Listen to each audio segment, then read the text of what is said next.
Не істеп жүрсің біздің ауылда? Не істеп жүргенде сол қаладан келген ғой. Ауылдың клубы шақырған ғой мені.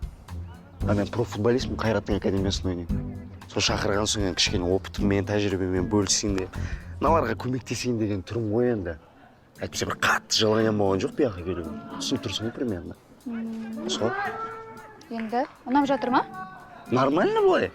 Пойдет. Ол енді тренерге байланысты шығар, иә? Конечно, тренерге байланысты. Бірақ именно мына кісіні тренер деп айтуға вообще келмейді. Мына қарашы мынау, қалай тренер дейсің? Түк задача қойып білмейді мынау. Тренер болу үшін талант болу керек та кішкене. Ал мына кісі түк талант жоқ. Физрук қой мына кісі просто. Мектептегі физрукты әкелгенде, соны қоя саған.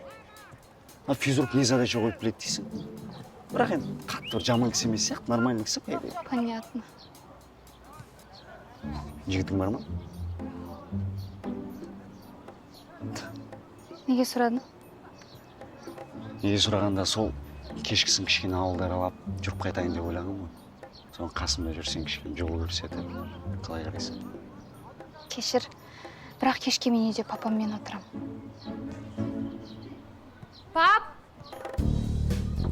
Папа! Мен саған тамақ әкеп қойдым, осы жаққа қойып кетем, хорошо? Рахмет, жаным, рахмет. Аха.